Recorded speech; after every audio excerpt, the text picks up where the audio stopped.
For those of you unfamiliar how this works, every year I go through the 5,000 articles published on human nutrition so you don't have to. Every year the talk is brand new because every year the science is brand new.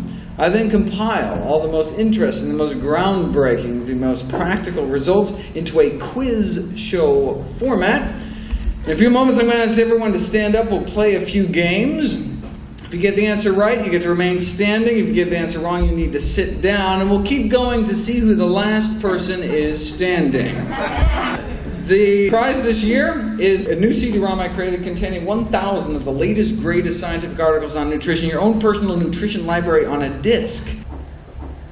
Any questions before we begin? It's time for the USDA Parasite Game.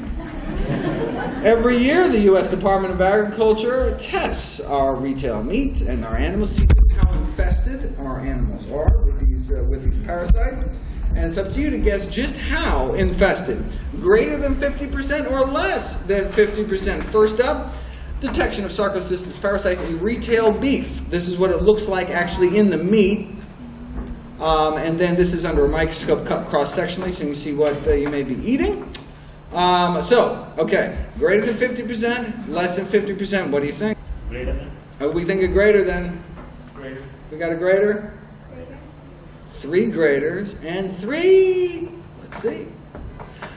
Parasites, they fed beef to dogs, and parasites were excreted by nearly every dog fed beef samples originating in the United States, suggesting near universal infection. True prevalence, 95%. Definitely greater than 50%, still in the game, very nice. Next, lamb chops. Okay, the prevalence of the parasite Toxoplasma isolated from lambs destined for human consumption in the United States of America. So the hearts of 383 lambs were obtained on the day of killing. And so for those of you who think, USDA doesn't have a heart, bullshit, they got 383. Anyway, all right, what do you think? Greater than 50% or less than 50%? Let's start over here this time.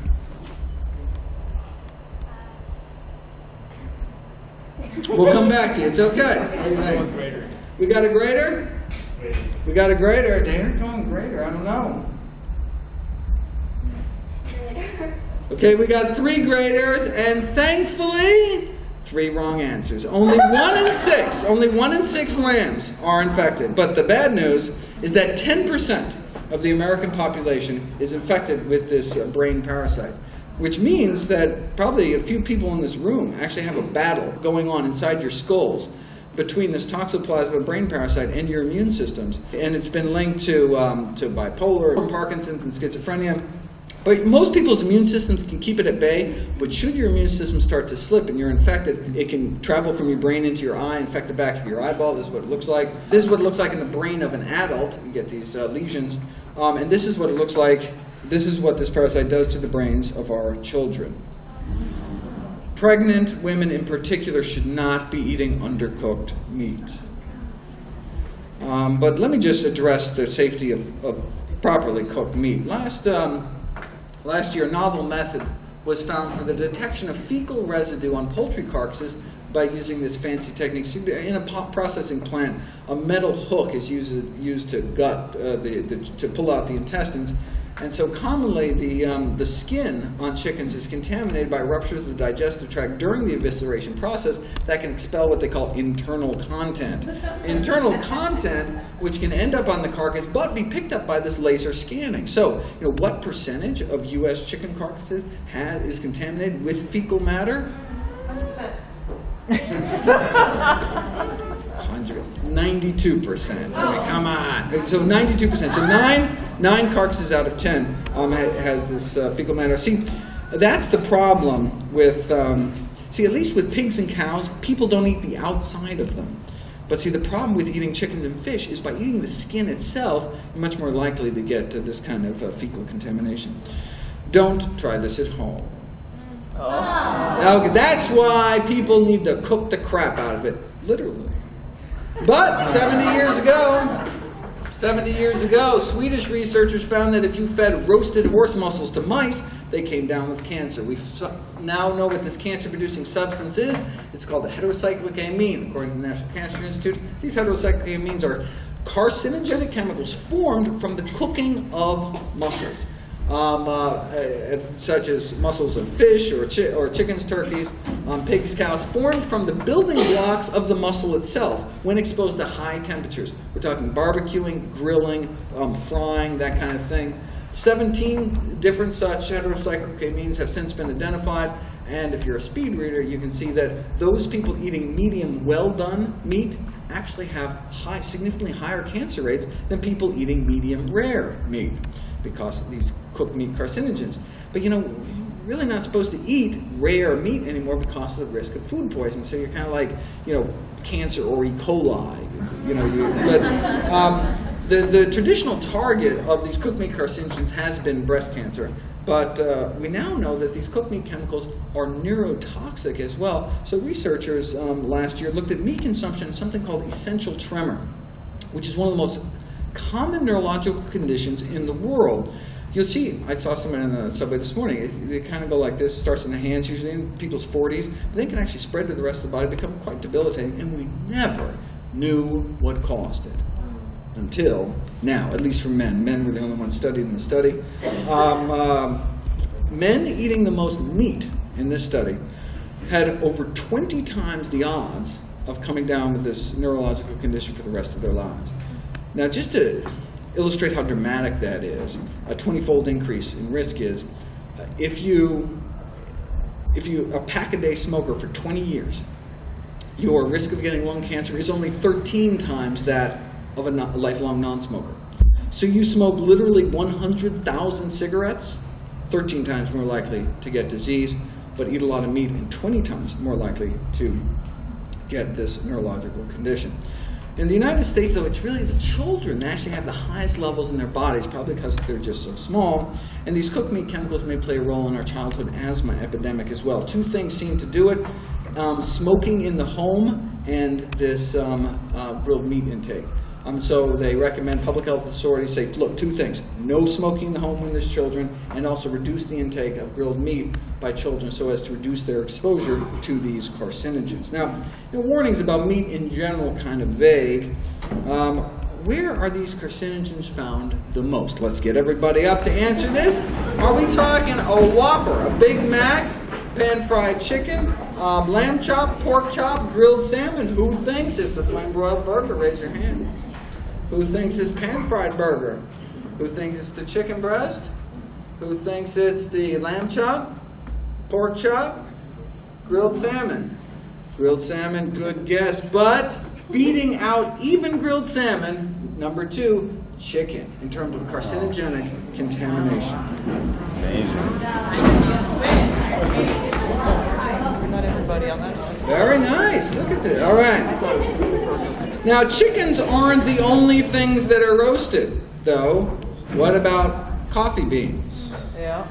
But since the carcinogen is made from mussels, and there are no mussels in coffee, there is only very insignificant quantity. So one doesn't have to worry about coffee. And they deep fried a tempeh burger, a veggie burger, and found 0 mutagenicity, no carcinogens found, again, because it's not mussel meat and the carcinogens actually come from the mussel itself. Okay, so it's the chicken that's really the number 1, but which chicken? This is going to be a toughie, but researchers went to California, went to McDonald's, Burger King, all these other restaurants, got their grilled chicken entree, salad, sandwich, whatever. 100 samples found carcinogens in every single one of them, these heterocyclic amines, but which one took the cancer cake? Was it Applebee's, Burger King, Chick-fil-A, Chili's, McDonald's, Outback Steakhouse, or TGI Fridays? I would not have known this, but let's give it a try. Okay, thinking hats. Okay, where are we going? I don't know. I don't know either, but Yes. I think Fridays. any help? Anyone want to shout out? Burger King. We got Applebee's.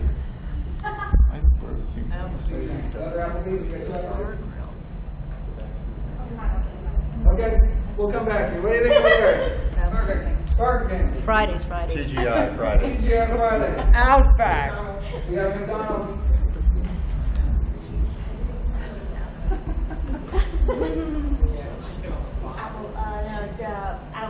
Outback. Outback.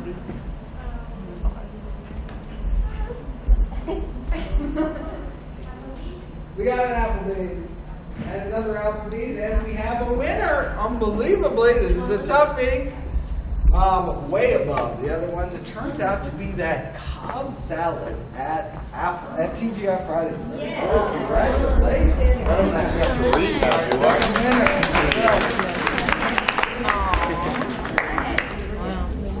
I? Really off the charts for whatever reason. All right, now, to avoid the cancer or E. coli conundrum, one could ask a restaurant to instead boil or steam their meat, kind of lower temperature cooking methods, but they still have to handle it correctly. Many of you have seen, so this is just a recommendation. Oh, I'll go back for a second. Oh, no.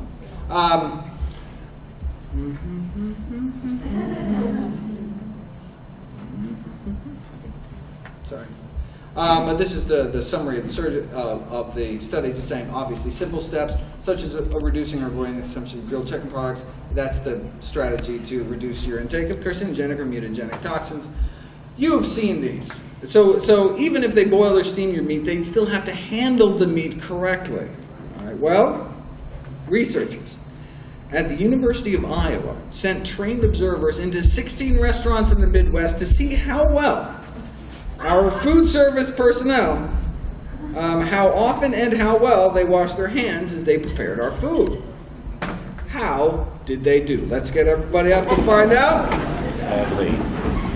Now note, this is compliance with the Federal Food Code guidelines, which are actually really quite strict. Like, you're supposed to wash your hands technically between moving from one food to another. So from like meat to making a salad, you're supposed to wash your hands. So, I mean, it's hard to get 100%. At the same time, they had someone with a clipboard looking over their shoulder the whole day. So what do you think? Did they wash their hands 0 to 20% of the time? Who's pessimistic? Raise your hand. 0 to 20. Who thinks, okay, not that bad. 20 to 40.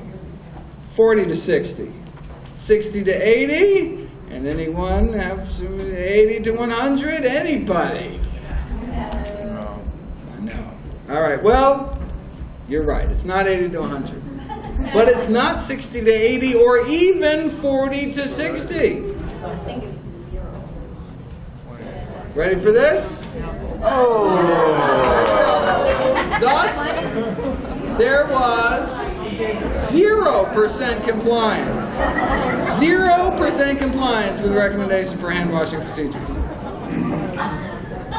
Question. Yes? Did the workers know what they were being watched for, or was it some random person with a clipboard? Random person with a clipboard. Okay. So then you definitely don't have to wash your hands. Okay, what if we do it ourselves though, right? From the meat counter straight to our home in a biohazard suit, dropped straight into boiling water, no cross-contamination in the kitchen. In fact, what if it's even the most contaminated food? Fish, second only, chicken is second only to fish in terms of food poisoning risk. So what if it's even fish, but it's handled and cooked properly? Fact or fiction? You can't get food poisoning from properly handled and cooked fish. Now, I mean, you can get all sorts of food poisoning from raw fish, for example. 85% of sushi, of these fish fillets, contaminated with fecal bacteria because of the gut waste exposed during evisceration in the slaughter process. You can get cholera from oysters. In fact, there's a new strain of cholera in North America as of last year. You can get tapeworms and other delights and parasites from sushi, including brainworms and eye worms. I will spare you the photo of the eye worm. And then these necrotizing infections, so people eating oyster, shellfish, other seafood, the so-called flesh-eating bacteria. The immediate limb amputations were performed on all patients. Still, 37% of them died. But what if you cook out the crab? Right? Now, this is only in terms of food poisoning, not the kind of long-term issues like PCBs and mercury and all that stuff, but acute food poisoning from properly cooked and handled fish. Who says you can't get food poisoning? Fact. Raise your hand. Who says fiction? right? And it turns out some of the most common causes of fish-borne food poisoning not affected by cooking at all. 50,000 people a year get poisoned by a neurotoxin in tropical fish like red snapper, sea bass, grouper, who themselves eat fish that eat a little toxic algae, can cause all sorts of weird reactions, like a reversal of hot and cold sensations. Hot feels like cold, cold feels like hot. And the toxin itself can be sexually transmitted and cause weeks of painful genital symptoms. So even if you don't eat fish and your non-vegetarian lover assures you that they properly cooked and handled their fish, you personally may not be safe. The toxin is actually transmitted. Then there's all sorts of really rare fish toxins that can cause our muscles to break down. This poor person went to bed totally fine after eating some salmon, waked up, couldn't stand, hold a cup of coffee. Lots of toxins, none of which affected by cooking. So one would never eat poisonous pufferfish if they were smart, but what if it was mislabeled as monkfish like it was in Chicago, leading to tetrodotoxin poisoning? This poor woman ate some mackerel, it literally just dropped. And this is actually the most common cause of fish-borne food poisoning, called scombroid poisoning. When flesh decomposes, when fish starts spoiling, these chemicals are produced that are released even when the fish still tastes and smells perfectly fine. And it can cause this most common cause of food poisoning from fish. The chemicals have names like putrescine and cadaverine. This is actually that's actually what's used to train the corpse-sniffing dogs, actually. But it's not just fish. When all carcasses rot, as you can see, all these different types of meat products, you get these decaying flesh compounds, including spermine, interestingly, which gives the characteristic semen odor. But it depends on what kind of bacteria is really involved in the putrefaction process. Fact or fiction? Cell phones can give you brain cancer. Brain tumor incidence has been increasing over the last 25 years. Cell phones have anything to do with it? Who says cell phones increase brain cancer risk? Raise your hand. Yes, fact. Who says no, that's fiction? And the answer is fact. From the major review in the International Journal of Oncology published last year, if you do not use cell phones, your lifelong risk of getting brain tumor is 1 in 167. If you do use cell phones, your risk is still really small, but it goes up to 1 in 128. Still less than a 1% chance you're ever going to get a brain tumor. But I encourage people to use the speakerphone option, the little headsets, and to minimize the amount that children use them. But if I can just get everyone who's currently standing up to sit down, I'll get just you back up for the next round. I just want to put this risk in context. And that is, children that eat a single hot dog a week have 7 times more likely to get a brain tumor than using a cell phone every single day.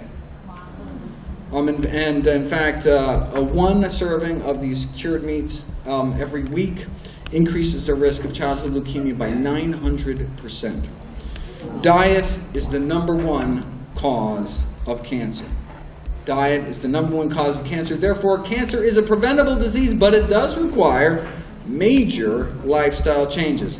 Only 5 to 10% of cancer risk is from your genes, from your family history. The other 90 to 95% of risk comes to what we expose our bodies to.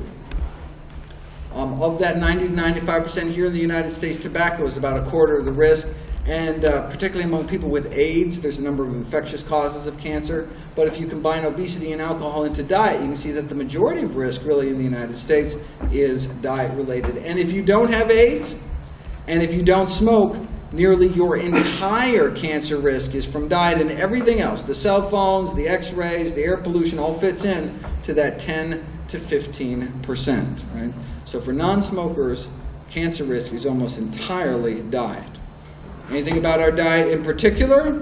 From a massive new study in Canada last year, total meat consumption directly related not only to stomach, colon, and rectal cancer, which comes in contact with the meat, but also pancreatic cancer, lung cancer, breast cancer, prostate, testicular, kidney, bladder, and more, leukemia as well. 60,000 Americans every year, for example, come down with non-Hodgkin's lymphoma. Blood cancer goes on to kill about 1/3 of its victims. Significant rise in incidence in recent decades. not really sure why. Some have suspected exposure to the bovine leukemia virus, which causes very similar cancers in cattle and infects the majority of herds in this country and the majority of people. 74% of people test positive for bovine leukemia virus. Why?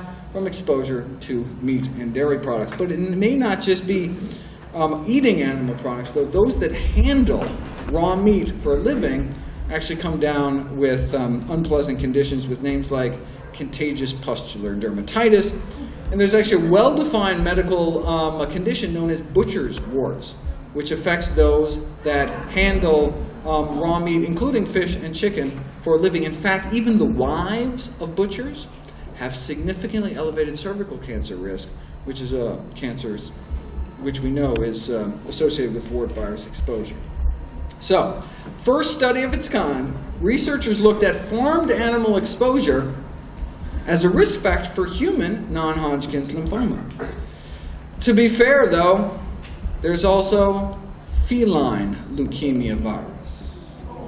And you know, our children are more likely to have close contact with a family dog or other companion animal than with a farm animal. So, in terms of our risk of developing non-Hodgkin's lymphoma, animal contact, harmful, harmless, or helpful? Let's get everyone up to answer this question. And no matter how this comes out, remember, I am just the messenger. Okay, first off, cow contact. Does this cow contact increase your risk of cancer? Raise your hand.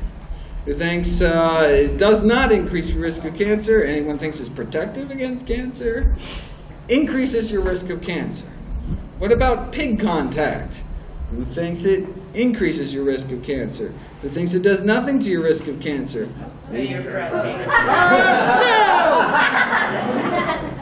That's really... Thank God for the kitty thing. Thank God for the kitty thing. So, but protective against cancer. Not even if you don't have a cat now, but had a cat in the past, you have a significantly lower likelihood of coming down with non-Hodgkin's lymphoma. Now for you dog people.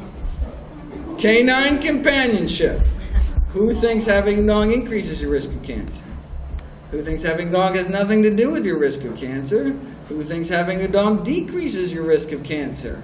Having a dog decreases your risk of cancer. Good dog. Oh, I would have wiped out the room with a cat question.